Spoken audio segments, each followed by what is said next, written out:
बालकांवरती होणारा लैंगिक अत्याचार म्हणजे नेमकं काय? बालकाच्या प्रायव्हेट पार्टला हाताळणे किंवा बालकाला स्वतःची मोठ्यांनी आपले प्रायव्हेट पार्ट्स आहेत ते हाताळायला लावणे. तर याची सुरुवात म्हणजे पालकांनी कशी ओळखायला पाहिजे? आपलं मूल कुठेतरी प्रताडित होत आहे. बालकांवर घरात न म्हणण्यापेक्षा ओळखीच्या लोकांकडनं होतं. मग तो काका असेल, मामा असेल.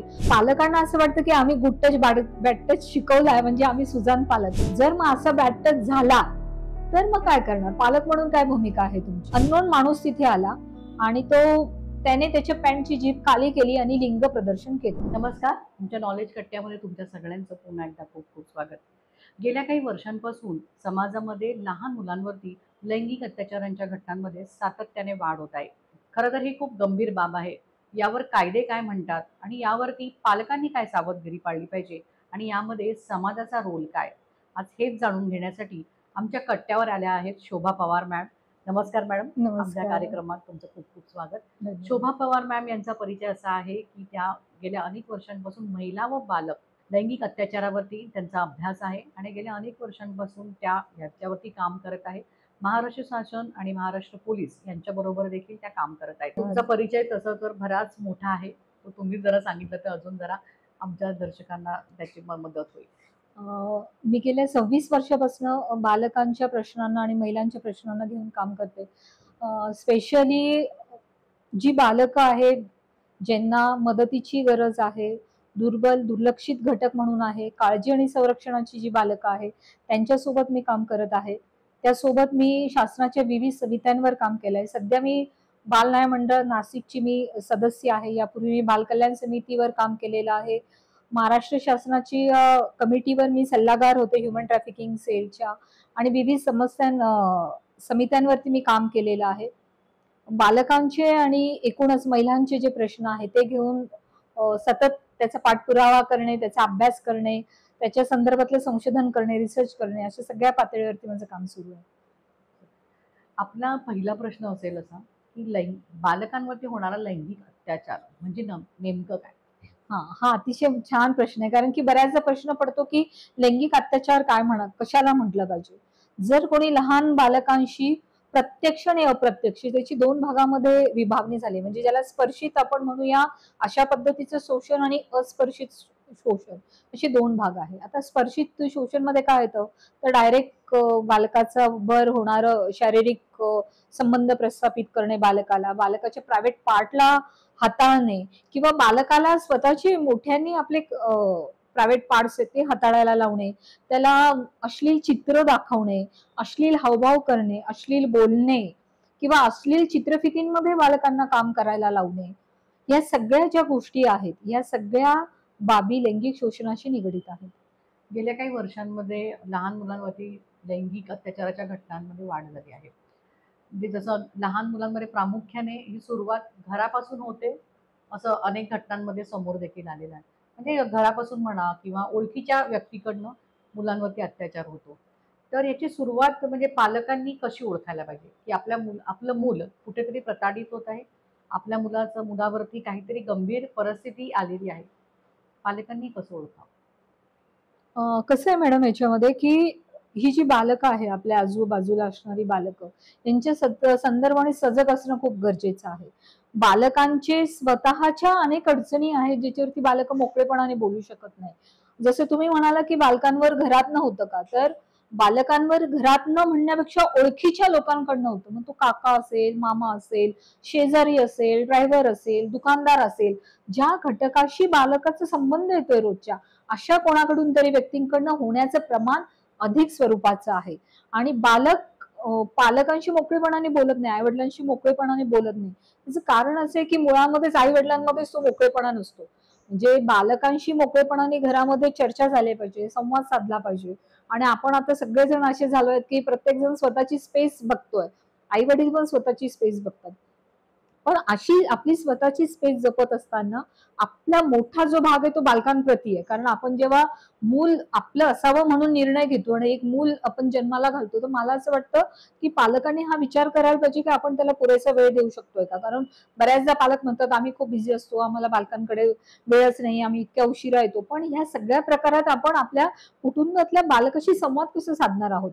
बऱ्याचदा कसं होतं मॅडम की पालकांना असं वाटतं की आम्ही गुड टच बॅड टच शिकवलाय म्हणजे आम्ही सुजाण पालक आहे. नक्कीच तुम्ही सुजाण पालक आहात. गुड टच बॅड टच बालकांना शिकवावं. पण मग पुढे काय? जर मग असा बॅड टच झाला तर मग काय करणार? पालक म्हणून काय भूमिका आहे तुमची? मी एक केस तुमच्याबरोबर शेअर करते. एका कुटुंबामध्ये दोघं दाम्पत्य शिक्षित होतं आणि दोघं नोकरीला जायचं. त्यांच्या 2 मुली होत्या. आणि हे जे दाम्पत्य आहे, हे नोकरीला असताना दुपारून मुली शाळेतून घरी यायच्यात. आपला दरवाजा उघडायच्या, कपडे बदलायच्या, जेवण वगैरे करून खाली पार्किंगमध्ये खेळायला जायच्या. नेहमीप्रमाणे एके दिवशी त्या मुली तशाच गेल्या, छोट्या मुली होत्या. आणि एक अननोन माणूस तिथे आला आणि त्याने त्याच्या पॅन्टची जीभ खाली केली आणि लिंग प्रदर्शन केलं. आता लिंग प्रदर्शन करणे बालकाला हा देखील लैंगिक शोषणाचाच भाग आहे. आता त्या मुली घाबरल्या आणि घरी आल्या. जेव्हा आई कामावरनं घरी आली तेव्हा त्यांनी आईला सांगितलं की असं असं झालं, खाली एका माणसाने लिंग प्रदर्शन केलं. आता गुड टच बॅड टच शिकवलेलं होतं म्हणून मुलं बोलली. आता पालक म्हणून पालकांनी काय भूमिका घ्यावी? तर आईने खरं शोधायला हवं होतं की कोण व्यक्ती आला, कोण नाही, आपल्या बालकांची आपण काय सेफ्टीसाठी काय करू शकतो. मग आईने डिक्लेअर केला की उद्यापासून तुम्ही खाली खेळायला जायचं नाही. आता अशा घटनेमुळे काय होणार की बालकांना माहिती झालंय की आपण जेव्हा व्यक्त होतो तेव्हा आपल्यावर बंधनं येतात, आपलं फ्रीडम कॉम्प्रोमाइज केलं जातं. मग मुलं पुढच्या वेळी सांगतील का की असं झालंय म्हणून? ते मूल सांगणारच नाही. कारण त्याला माहितीये की आपल्याला मग कुठे बाहेर पडू दिलं जाणार नाही, खेळायला दिलं जाऊ देणार नाही. तर पालकांनी नुसतं गुड टच बॅड टच समजून भागणार नाहीये. तर ज्यावेळेस मुलांवर अशी परिस्थिती निर्माण होते त्यावेळेस स्टँड घेतला पाहिजे, शोध घेतला पाहिजे आणि त्यासाठीची पुढची प्रक्रिया केली पाहिजे. पण जसं तुम्ही सांगताय की पालकांना म्हणजे मुलांना खरं तर पालकांनाही सांगताच येत नाही. गुड टच बॅड टच हा त्यांना स्पर्शानुसार सांगितलं जातो की कुठे हा म्हणजे शरीराच्या कुठल्या अवयवाला हात लावला तो गुड टच आहे आणि कुठल्या अवयवाला हात नाही लावला तर तो बॅड टच आहे. पण यावेळी अशा घटना घडतात जसं तुम्ही आता सांगितलं, तर त्यावेळी म्हणजे मुलांनी मुलांनी कसं व्यक्त व्हायला पाहिजे? म्हणजे पालकांनी त्याच्यासाठी त्यांना काय शिकवायला हवं? मला असं वाटतं मुळातच सगळ्याच पातळीवरचा, फक्त लैंगिकतेच्या अनुषंगाने सगळ्याच पातळीवरचा संवाद जर मुलांशी असेल ना, तर लैंगिकतेच्या बाबतीत पण मुलं मोकळेपणाने बोलतात. आणि हे लहानपणापासून म्हणजे अगदी मग 12 वर्षाची मुलगी झाली आणि आता मी संवाद चालू करेल तर ते तुमचं ट्युनिंग नाही जमणार. त्यामुळे पहिल्यापासूनच लहानपणापासून बालकाशी सगळ्या विषयांवरती बोललं पाहिजे. त्याच्यामध्ये लैंगिकता हा एक विषय असला पाहिजे. लैंगिकता म्हणण्यापेक्षा स्वतःचं प्रोटेक्शन कसं करावं आपण हे विषय घेतले पाहिजे. मग त्याच्यात लैंगिकता आणि इतर पण विषय येतात. त्यामुळे ह्या अनुषंगाने बालकांशी जर संवाद कंटिन्यू साधला गेला तर मात्र बालकं सांगतील की नेमकी त्यांना काय अडचण आहे, काय नाही. आणि मग पालक पण ठरवतील की आता आम्हाला काय डिसिजन घ्यायचा, कुणाकडे मदत मागितली पाहिजे हे त्यांना माहिती पाहिजे. म्हणून पालकांनी स्वतः ही सगळी माहिती स्वतःकडे असणं खूप गरजेचं आहे की कुठल्या कुठल्या यंत्रणा आपल्याला मदत करू शकतात. यासाठी पोलीस ही एक यंत्रणा आहेच, पण त्याच्या आधी म्हणजे पोलिसांकडे जाण्याआधी पण पालक घाबरलेले असतात. बापरे, आम्हाला काही होईल का, आमची बदनामी होईल का, आमच्या ज्याला म्हणून सगळी माहिती प्रसारित होईल का? तर असं नाहीये. अशा सगळ्या केसेस इव्हन प्रत्येक बालकाच्या केसमध्ये ही गोपनीयता राखली जाते आणि तो नियमच आहे. जे ऍक्ट जे आहे काळजी आणि संरक्षणाचा जो कायदा आहे बालकांसाठी 2015चा, त्याच्यामध्ये स्पष्ट म्हटलंय की अशा पद्धतीने कुठल्याही प्रकारच्या बालकाची ओळख कोणालाही खुली करता येणार नाही. ती पोलिसांनाही करता येणार नाही आणि इतर यंत्रणांनाही ती ओळख त्याची खुली करता नाही येणार. मॅम, गेल्या अनेक वर्षांपासून तुम्ही अशा बालकांसाठी काम करतायत. अनेक केसेस तुम्ही बघितलेल्या आहेत. तर घरात म्हणजे घरातल्या व्यक्तीकडनं, ओळखीच्या व्यक्तीकडून मुलांवरती अत्याचार होण्याचं प्रमाण अधिकच आहे असं. कारण ते सहज उपलब्ध होतात त्यामुळे असं. अशा वेळी पालकांनी म्हणजे आपल्या जवळच्या लोकांपासून आपल्या मुलांचं प्रोटेक्शन कसं करावं?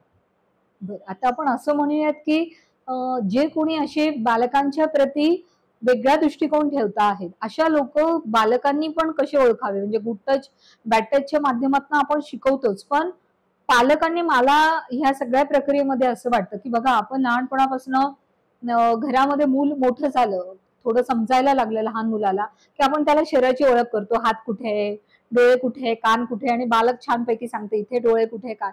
पण आपण बालकाला प्रायव्हेट पार्ट विषयी बोलायला सांगतो का? किंवा सांगतो का याला प्रायव्हेट पार्ट म्हणतात, याला हे म्हणतात, त्याला नाही म्हणत. आपण त्या बालकाला सगळं शिकवतो पण तो भाग वगळून शिकवतो. प्रायव्हेट पार्ट वर आपण काहीच बोलत नाही, आपण तिथे मौन साधतो. आणि मग मुलांनाही असं वाटतं की ह्या विषयावरती मौन साधायचं असतं, बोलायचं नाही. कारण की कोणीच बोलत नाही, आई कधीच खुलेपणाने म्हणत नाही, घरामध्ये वडील त्याविषयी कोणी चर्चा करत नाही. त्यामुळे त्या विषयावर बोलायचं असतं हेच बालकांना माहिती नसतं. बरं काय होतं, आपण शरीराची ओळख करून देत असताना सगळ्या प्रकारे हाताला हात शिकवतो, पायाला पाय शिकवतो, नाक शिकवतो. मग आपल्या प्रायव्हेट पार्टला कुठला शब्द आहे हा आपण कधीच शिकवत नाही, जो प्रॉपर शब्द आहे. आपण काय शिकवतो? सुसू, नुनू अशा पद्धतीचे अनेक वेगवेगळे शब्दप्रयोग केले जातात. आणि मग त्यातनं मात्र मोठी गल्लत निर्माण होते. मी तुमच्याशी एक केस शेअर करते. माझे पोलीस ऑफिसर्स ट्रेनिंग चालू होते आणि त्याच्यामध्ये बालकांचे केसेसवर आणि पोक्सोवरती आमची चर्चा चालली होती आणि त्याच्यात आम्ही म्हणालो की बालकांचे प्रायव्हेट पार्टसाठी वेगवेगळे शब्दप्रयोग असतात. तेव्हा आम्ही जेव्हा चर्चा केली तेव्हा लक्षात आलं की त्यांच्याकडे एका पोलीस ऑफिसरकडे केस आली होती आणि त्या म्हणाल्या की माझ्या केसमधली जी मुलगी आहे, ही मुलगी म्हणते की शेजारचा जो कोणी माणूस आहे ना, त्याने मला भेंडी हातात दिली. आता बालिकेचा पुरुषांच्या लैंगिक अवयवासाठीचा शब्दप्रयोग होता भेंडी. आता हा कसा कळणार बरं पालकांना, की बालकाला काय म्हणायचंय, किंवा पोलीस अधिकाऱ्यांना कसं कळणार बालकाची भाषा काय? म्हणून आपल्याला पहिल्यांदा बालकाला शरीराची ओळख करून देत असताना मला असं वाटतं आपण पूर्ण शरीराची ओळख करून दिली पाहिजे. म्हणजे बालक पूर्णपणे स्पेसिफिक शब्द वापरेल की यस त्या व्यक्तीने असं असं केलं. एकदा रेड टाकली गेली आणि त्या रेडमध्ये अनेक महिला रेस्क्यू केल्या गेल्या. महिलांबरोबर त्यांची बालकं रेस्क्यू केली गेली. आता ही जी बालकं होती तिथे रेस्क्यू झालेली, तर ह्या बालकांचं म्हणणं असं होतं की ती जी कोणी कुंटण घाण्याची मालकीण होती, वो हफ्ते में एक बार हमें महल दिखाती है. हा, आता मेहेल म्हटल्यावर पोलिसांना कळेना यांना काय म्हणायचंय.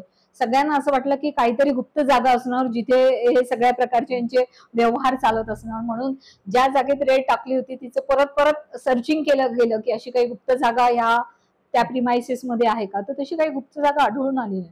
म्हणून पोलीस अधिकाऱ्यांनी मला फोन लावला आणि आम्ही जेव्हा चर्चा केली तर मी त्यांना काही सजेशन दिले. जेव्हा मी बालकांशी बोलले त्या, तर काय सजेशन होतं, तर मी त्यांना असं सांगितलं की बालकांचा हा जो शब्दप्रयोग आहे तो त्या महिलेच्या योनी प्रदर्शनाशी निगडीत होता. ती जी कोणी कुंटण खाण्याची मालकीण होती, ती ते छोट्या मुलांना योनी प्रदर्शन करत होती. बघा, आता योनी प्रदर्शन करणं म्हणजे स्त्री असेल का पुरुष असेल, कोणी जे लैंगिक अवयव बालकांना दाखवत असेल तर तो मात्र गुन्हा आहे. आणि ह्या केसमध्ये पण ती जी महिला होती, ती महिला कुंटण खाण्याची मालकी बालकांना योनी प्रदर्शन करत होती आणि बालकांचा योनी प्रदर्शनासाठीचा शब्दप्रयोग होता, म्हणण्यापेक्षा योनीसाठीचा शब्दप्रयोग होता महल.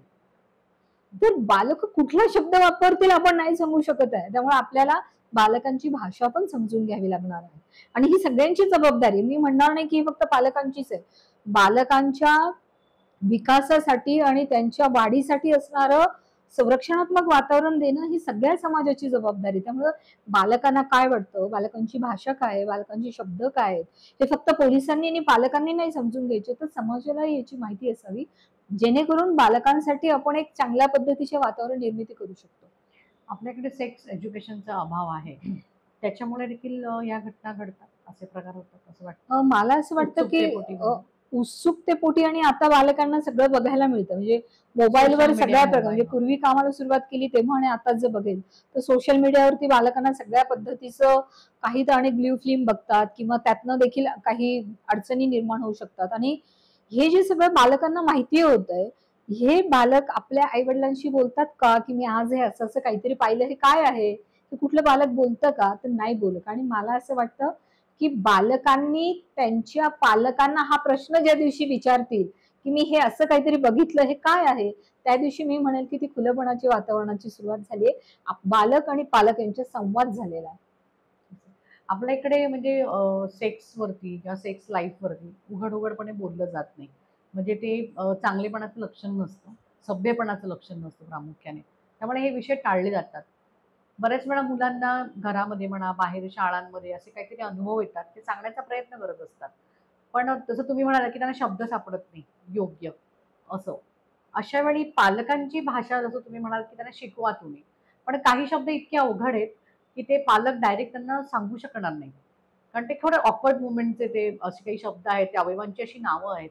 तर अशा वेळी आपण बालकांसाठी वेगळं असं काही आहे का, अशी काही सिस्टीम आहे का, की जिथे बालकांना अशा प्रकारच्या म्हणजे अशा घटना त्यांच्यावर घडू नयेत किंवा एखाद्या व्यक्तीने त्यांच्याबरोबर काही वाईट करण्याचा प्रयत्न केला, तर त्या घटनेला काही ठराविक नावं दिलेली आहेत?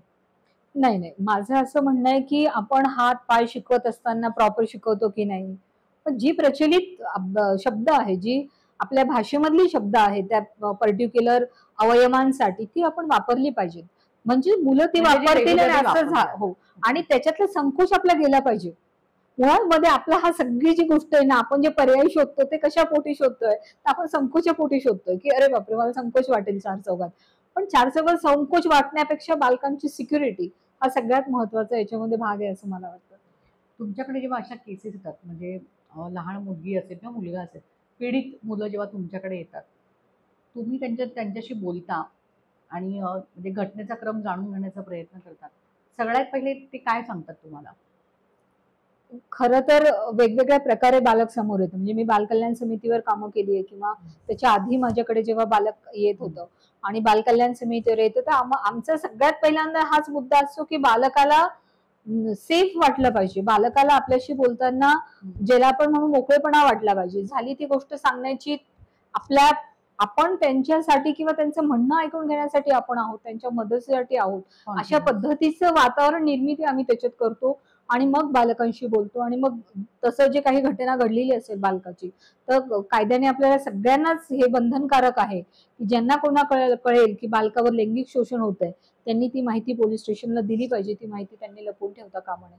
त्यामुळे जर असं काही असेल तर ती माहिती आपण पोलीस स्टेशनला देऊन त्या पद्धतीचे केस फाईल होतात. आपल्या बालकावरती किंवा आपल्या बाल्यावरती लैंगिक अत्याचार झालाय किंवा कुठल्याही प्रकारचा अत्याचार झालाय, तर मुलं म्हणजे एक तर त्यांना धमकी दिली जाते, त्यामुळे ते उघडपणे बोलत नाही.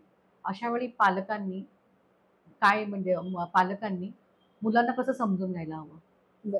याच्यात आपण असं पण जोडीने घेऊ की असं मूल आपण कसं ओळखणार की आपल्या कसं ओळखणार? बालकावरती अशा काहीतरी पद्धतीने आपलं मूल प्रेशर गोष्टीला खाली आहे. सामोरं गेलेलं आहे. याच्यात 2-3 भाग आहे. काही बालकांवर वारंवार लैंगिक अत्याचार होतात किंवा लैंगिक शोषणाला बालकाला बळी पडावं लागतं आणि काही केसेसमध्ये असं होतं की बालकाला एखाद्या वेळेसच बळी पडावं लागतं. आता बालक त्याच्या पद्धतीने आपल्याला कळवत असतो. आता मी एक केस तुमच्याबरोबर शेअर करते की एका मी टीचर्स ट्रेनिंगला गेलेले होते आणि टीचर ट्रेनिंग झाल्यानंतर मला एक टीचर येऊन भेटला आणि मला म्हणाले की मॅडम मला असं वाटतंय माझ्या घरीच असं होतंय. तर म्हटलं बापरे असं काय? म्हणून मग मी जरा चर्चा केली. त्याच्यानंतर लक्षात आलं की ती महिला आपल्या आई-वडिलांच्या शेजारी राहत होती आणि ती आपल्या पतीपासून विभक्त झालेली होती आणि मुलाला घेऊन ती आपल्या आई-वडिलांच्या शेजारी फ्लॅट घेऊन राहत होते. आणि त्याच महिलेचा सख्खा भाऊ आणि त्याचे मित्र तिच्या मुलाचं लैंगिक शोषण करत होते. आता ह्या केसमध्ये काय झालं की मुलगा पूर्वी मामाबरोबर फिरायला जायचा, खेळायला जायचा, मामाचं आणि त्याचं खूप जमायचं. पण जेव्हापासून त्याच्यावर लैंगिक शोषण सुरू झालं होतं, तेव्हापासून मूल एकलकोंड झालं. आईने जर सांगितलं त्याला की तू जा एवढी भाजी बनवली आजीला देऊन ये, की ते मूल म्हणायचं मला नाही जायचं. आईला असं वाटायचं हा मुलगा मोठा होत चाललाय ना, हा उद्धट होतोय. आपल्या घरामध्ये नवरा नाही म्हणजे पुरुष कोणी नाही याला धाकायला ना, म्हणून हा असं वागतोय. पण मुलांच्या नकारा पाठीमागची कारणं आपण समजून घेतली पाहिजे. स्पेशली ओळखीच्या घटनांमध्ये जेव्हा असतं ना, तर मूल नकार देतं. त्या ठिकाणापासून जायला नकार देतं. त्या लोकांशी भेटायला नकार देतं. त्यामुळे नकाराच्या पाठीमागची कारणं आपण समजून घेतली पाहिजे, की पूर्वी तो मामाबरोबर एवढा छान खेळत होता. आता मामाबरोबर फिल्म बघायला म्हटलं, की तो जायचं नाही. तो आजी-आजोबांच्या घरातच जात नव्हता किंवा मामा वगैरे कोणी आला तर तो रूम मधनं बाहेरच येत नव्हता. तर मूल त्याच्या पद्धतीने व्यक्त होत असतं. पण ते व्यक्त होण्यासाठी पालकांची निरीक्षण तेवढं बालकांच्या बाबत असलं पाहिजे. आपल्या मुलांमध्ये काय बदल होत आहेत, हे बदल समजण्यासाठी आपल्या बालकांवरती आपलं निरीक्षण असलं पाहिजे. याला आपण म्हणतो की लक्ष आहे का आपलं तुमचं बालकावर? तर लक्ष असणं म्हणजे काय असणं? तर बालकाची डेली ऍक्टिव्हिटीज काय आहे? त्यात काही बदल होतोय का? अभ्यास करणारं मूल आहे, अचानक अभ्यास करत नाहीये. मिसळणारं मूल आहे, अचानक मिसळत नाहीये लोकांमध्ये. बिछाण्यामध्ये करण्याच्या पण अनेक केसेस आहे. अग्रेसिव्ह होण्याच्या केसेस आहे की जे शांत असणारं मूल आहे ते अग्रेसिव्ह होतं किंवा खूप अग्रेसिव्ह असणारं मूल शांत बसायला लागतं, अभ्यासामध्ये मागं पडतं, आपल्या मित्रमंडळींचा संपर्क टाळतं. अशा अनेक त्याच्यामध्ये हे आहे. आणि इव्हन काही मुलांच्या बाबत लैंगिक शोषण झाल्यावर ते वस्तूबरोबर अशा पद्धतीने करण्याचा प्रयत्न करतात. तर अशा पण अनेक काही केसेस समोर आलेल्या आहेत. तर ते ते थोडं समजून घ्यावं लागेल पालकांना निरीक्षणातनं की आपल्या बालकात काय बदल होत आहेत म्हणून. ते ओळखायला हवं. हो, हो. आपण आता बाल लैंगिक अत्याचारावरतीच बोलतोय. आता बालकांकडून अल्पवयीन बालकाकडून अल्पवयीन बालकावरती देखील अत्याचार होतात. यामागे या बालकांची मानसिकता काय असते? आणि त्याला कायद्यामध्ये काही याच्यावरती शिक्षा असते अशा बालकांना? बरं. खरं म्हणजे अ, बालकच बालकावरती ज्यावेळेस लैंगिक अत्याचार करतो असं म्हणूयात आपण, तर शिक्षा इन द सेन्स आपण असं म्हणूयात की ह्या बालकांना समाजाच्या प्रवाहात आणणं गरजेचं आहे. त्यांना समजून घेणं गरजेचं आहे की या बालकाने शोषण केलं त्याच्या पाठीमागची त्याची कारणं पण समजून घेतली पाहिजे. बालकांचं वयोगट समजून घेतला पाहिजे.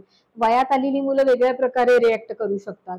त्यामुळे ती पण भावना समजून घेतली पाहिजे आणि अलीकडची जी भावना आहे किंवा एकदमच छोटे आणि काहीतरी पाहिलंय म्हणून तसं करून बघायचंय का? म्हणजे अगदी 6-7 वर्षाची मुलं पण असं खेळून बघतात. कुतूहलापोटी. काही पण लोक ते म्हणतात नाही नाही याच्यात केसच फाईल केली पाहिजे. म्हणजे एक 5 वर्षाचं असतं एक 6 वर्षाचं असतं. आता याच्यात कसं केस फाईल होणार ना?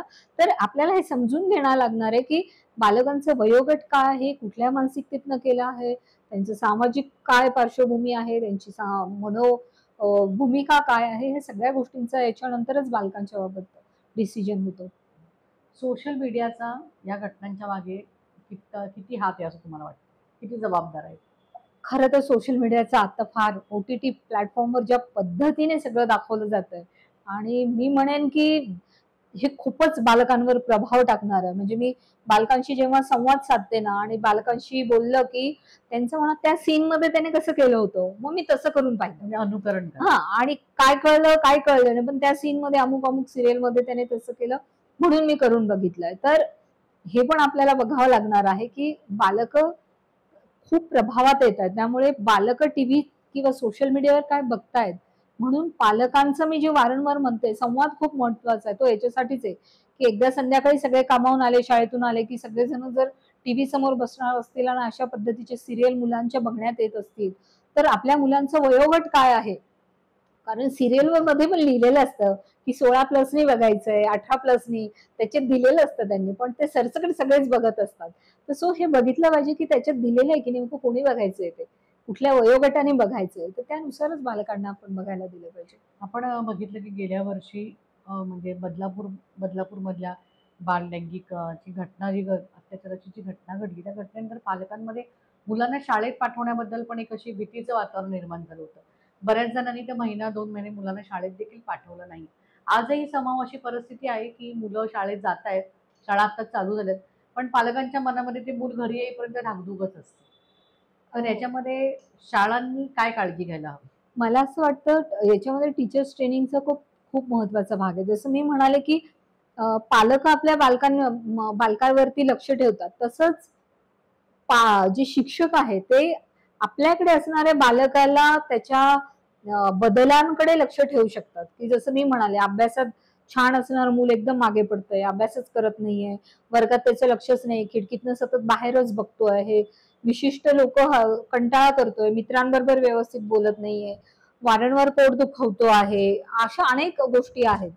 काही बालकांना वर्गामध्ये खूपच झोप येते, रोज का झोप येते बालकाला, एखाद दिवशी जागरण झालंय झोप नाहीये ते समजू शकतो, मग ते बालक भीतीपोटी रात्री झोपत नाहीये का, म्हणजे याचे अनेक वेगवेगळे कंगोरे आहेत. आणि मला असं वाटतं ते ज्यावेळेस बालकांशी बोलू, बालकांची अडचण समजून घेऊ, त्यावेळेसच ते लक्षात येणार आहेत.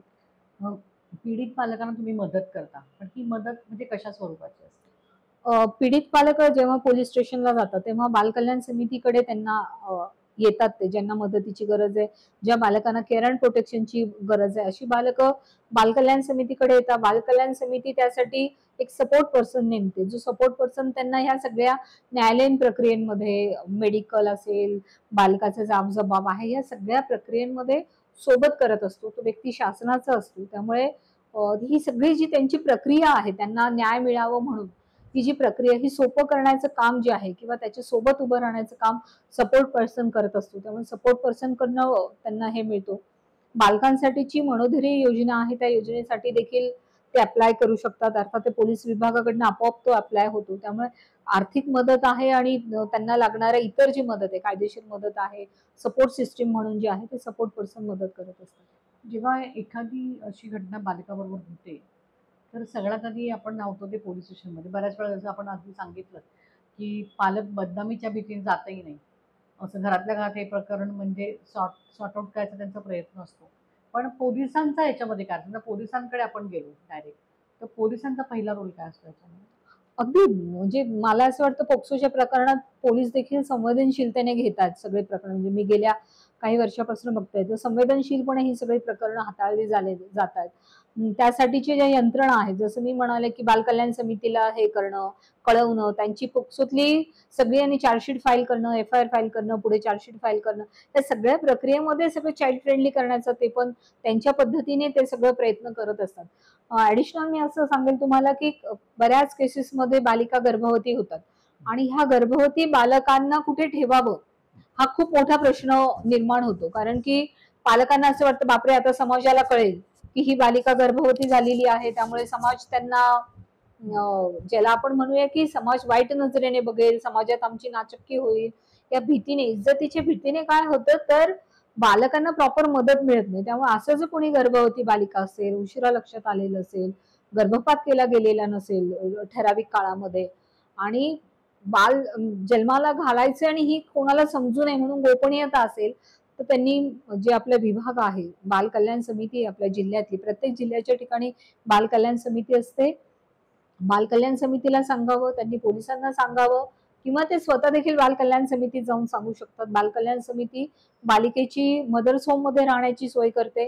त्यांना ते मूल हवं नको असेल तर ते होणारं जे मूल आहे ते मूल बाल कल्याण समिती समोर सरेंडर करता येतं आणि बालिकेला तिचं जे आयुष्य आहे ते अतिशय चांगल्या पद्धतीने जगता येतं. हे सरेंडर होण्याचं मूल आणि ती गर्भवती असण्याची सगळी जी माहिती आहे ती सगळी माहिती गोपनीय ठेवली जाते. त्यामुळे गोपनीयतेचा ह्या सगळ्यात अत्यंत महत्वाचा भाग आहे आणि मला असं वाटतं शासन त्यासाठी महिला बाल विकास विभागाची जी यंत्रणा आहे ती बालकांसाठी खूप चांगल्या पद्धतीने काम करते आहे आणि ह्या सगळ्या गोष्टींची गोपनीयता ठेवली जाते. त्यामुळे तिला झालेलं जे बाळ आहे ते बाळ देखील म्हणजे सरेंडर करून घेतलं जातं आणि नंतर शासनाच्या नियमानुसार ते दत्तक प्रक्रियेला मुक्त होतं. आता आपण म्हणजे बालकांवरती लैंगिक अत्याचारामध्ये जसं बाहेर त्यांचा सहभाग जास्त आहे, शाळेतल्या टीचर्स कडून सुद्धा मुलांचं शोषण होतं. जसं तुम्ही म्हणतायत की टीचर्सनीच मुलांकडे लक्ष द्यायला हवं. तर अशा वेळी म्हणजे आपलं मूल शाळेतून घरी आल्यावरती पालकांनी कुठले प्रश्न त्यांना विचारायला हवे? मला असं वाटतं की बऱ्याचदा असं होतं बरं का की बालक आपल्या घरी आलं ना की आपण प्रश्नांची सरबत्ती करतो, काय शिकवलं काय नाही शिकवलं. मला असं वाटतं बालकांकडून कलेकलेने काढून घ्यावं, म्हणजे कुठलंच न विचारता गप्पांच्या माध्यमातनं की आज मैत्रिणी भेटल्या का तुला, तुम्ही मज्जा केली का, तुम्ही डबा खाल्ला का, कोणाचा डब्बा कसा होता तुला आवडला का, मग हळूच शिक्षकांकडे यावं. म्हणजे असं गोडी गोडी त्यांच्याकडनं काढून घेतलं पाहिजे की नेमकं काय झालं तुझ्या आजच्या दिवसभराच्या सत्रामध्ये, तुला काही वाईट अनुभव नाही आला ना त्याच्यामध्ये. तर असं हळूच आपण बालकांना विचारू शकतो. म्हणजे प्रश्न विचारण्यापेक्षा गप्पा मारत मारत आपण त्यांच्याकडनं ती माहिती काढून घेऊ शकतो मुलांकडून. सध्याचं वातावरण हे बालकांसाठी असुरक्षित वातावरण मानलं जातं. असं याबद्दल काय सांगाल तुम्ही? मला असं वाटतं की असुरक्षितता ही असतेच. म्हणजे अनेक वेगवेगळ्या प्रकारावर वेगवेगळ्या पातळींवरती आपण असुरक्षित असतो. पण आपल्या सगळ्यांची जबाबदारी आहे समाज म्हणून की बालकांसाठी सुरक्षित वातावरणाची निर्मिती होईल. आणि ही फक्त पालकांची, शाळेची किंवा पोलीस प्रशासनाची जबाबदारी नाहीये, तर समाज म्हणून सगळ्याच घटकांची जबाबदारी आहे की आपल्या आजूबाजूला असणारी मुलं सुरक्षित असतील, महिला सुरक्षित असेल किंवा आपल्या आजूबाजूला असणारा प्रत्येक माणूस सुरक्षित असेल. आणि त्यासाठी आपण सगळ्यांनी स्वतःमध्ये बदल केले पाहिजे. आपण बऱ्याचदा काय करतो, बदल इतरांना सुचवतो की तू हे बदल केले पाहिजे, ते बदल केले पाहिजे. पण मला असं वाटतं की ही सुरुवात आपण आपल्यापासून केली पाहिजे की आपण सुरक्षित वातावरण देण्यासाठी आपण काय काय पावलं उचलू शकतो. आपण आपल्या आजूबाजूला आपल्या संपर्कात येणाऱ्या लोकांची काळजी घेऊ शकतो. कदाचित मी रिक्षात बसली आणि तेवढ्या वेळासाठी कोणतरी महिला किंवा बालक माझ्यासाठी 15-20 मिनिटं म्हणजे सोबत असेल, पण मग ते खाली पडणार नाही ना म्हणून मी काळजी घेईल का. तर ह्या छोट्या छोट्या गोष्टी ज्या आहेत इथपासून आपली सुरुवात होऊ शकते. त्यामुळे मला असं वाटतं प्रत्येक जणांनी आपलं कॉन्ट्रीब्युशन दिलं यासाठी तर वेगळ्या सुरक्षित वातावरणाच्या निर्मितीची गरज असणार नाही. ज्यावेळी तुमच्याकडे पहिलं म्हणजे पीडित मूल येतं तुमच्याकडे, तर तुमचं महिला समिती म्हणजे महिला बाल समितीच्या तुम्ही कमिटी मेंबर पण होतात, त्यांच्या सदस्य होत्या. तुमच्याकडनं कशा प्रकारची मदत त्यांना केली जाते? खरं तर एखादं तक्रार घेऊन येतं की ते डायरेक्ट पोलीसमध्ये जात नाही किंवा डायरेक्ट ते आपल्याकडेच येतं. कोणीतरी सांगितलं असतं की शासनाची कमिटी यांच्याकडे जा म्हणून कधी कधी बालकल्याण समितीकडे डायरेक्ट पण लोक येतात. पण मग प्रॉपर प्रत्येकाला म्हणजे अशा केसेसमध्ये FIR होणं हे महत्वाचं आहे. त्यामुळे FIR होण्यासाठीची जी प्रक्रिया आहे त्याच्यामध्ये पोलिसांना कळवलं जातं की अशी अशी घटना घडलेली आहे. जसं मी म्हणाले सपोर्ट पर्सन दिला जातो. चाइल्डलाईन कडून काही मदतीची गरज असेल तर चाइल्डलाईन कडनं मदत दिली जाते.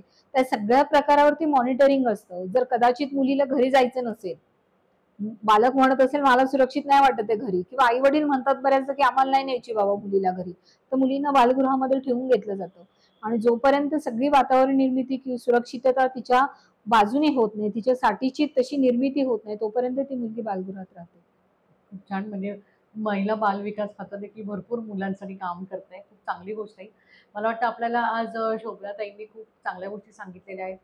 बाल लैंगिक अत्याचार म्हणजे नक्की काय आणि तो कुठल्या-कुठल्या स्वरूपाचा असू शकतो आणि त्यावर आपल्याला महिला बाल समिती कशा पद्धतीने मदत करते, यावरही त्यांनी खूप छान आपल्याला मार्गदर्शन केलेले आहे.